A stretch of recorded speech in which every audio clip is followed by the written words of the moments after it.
Washington, this is VOA News.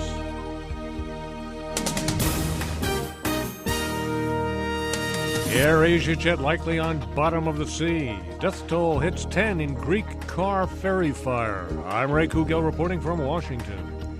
The head of Indonesia's search and rescue agency says the missing AirAsia jet is likely on the bottom of the sea. Bambang Soelistyo says the Airbus A320, with 162 people on board, is presumed to have crashed Sunday off the Indonesia coast in the Java Sea. Indonesian authorities confirmed that an Australian search plane sighted debris in the waters off Borneo about 1,100 kilometers from the last known position of the AirAsia flight, but there is no confirmation the material is related to that missing airliner. VOA's Steve Herman reports. Indonesian Vice President Jusuf Kalla says 30 ships and 15 aircraft are involved in the search for the missing Airbus A320. But he is trying to dampen expectation the missing jetliner, which the head of the country's search agency says is likely at the bottom of the sea, will be quickly discovered. Of course, we hope as fast as possible.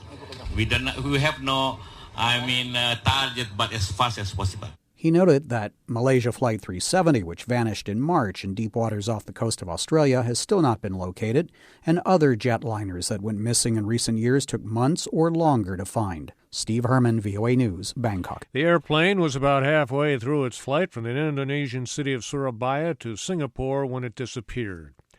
The United States carried out an airstrike against what the Pentagon is calling a senior al-Shabaab leader in Somalia. The attack on Monday was near Sakau. It is not yet known if the airstrike hit its target.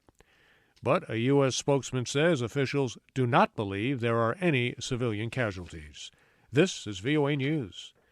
The latest figures from the World Health Organization on Ebola cases and victims shows the number of people infected surpassing 20,000. The death total from Ebola in the three West Africa countries worst affected, Sierra Leone, Liberia, and Guinea, stands at 7,842. A healthcare worker, meanwhile, who returned from Sierra Leone was diagnosed with Ebola and is under treatment at a Glasgow, Scotland hospital. The United States says it does not back a draft United Nations resolution on Palestinian statehood, in part because it would not guarantee Israel's security. State Department spokesman Jeff Ratke says U.S. officials do not believe the resolution is constructive and that it sets an arbitrary deadline for an Israeli withdrawal from the West Bank.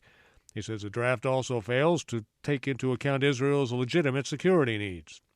Palestinians are pressing the Security Council to vote this week on a draft calling on Israel to end its occupation of Palestinian territories within 3 years. Italy says that all the remaining passengers have been rescued from the car ferry that caught fire off the island of Corfu.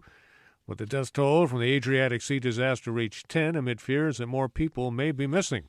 Selah Hennessy has details. Helicopters rescued nearly 500 people from the top deck of the ship, despite rain, strong winds, and choppy waters. One survivor, a Greek truck driver, described how the rescue scene had been chaos and panic. He said passengers had been frantic to escape the flames and pelting rain and trampled each other to get onto helicopters. Rescued passengers were taken to the Italian port city Bari early Monday, where they were receiving health evaluations. Admiral Giovanni De Tullio of the Italian Coast Guard said every passenger would be examined. Most of those on board were Greeks, but others hail from Italy, Germany, Britain, and elsewhere. Selah Hennessy for VOA News, London. Greek Prime Minister Antonis Samaras is calling for early elections, setting them up for January 25th after lawmakers failed to elect a new president in the third and final round of voting on Monday. Ukrainian President Petro Poroshenko says he intends to meet with Russian President Vladimir Putin, Germany's Chancellor Angela Merkel, and French President François Hollande on January 15th to seek a negotiated end to the conflict in Ukraine's east. Mr. Poroshenko says the meeting would take place in Kazakhstan's capital, Astana. The fighting between government troops and pro-Russian separatists has claimed more than 4,700 lives since last April.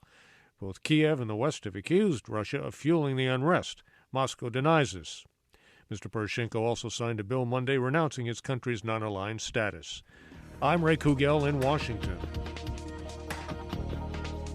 That's the latest world news from VOA.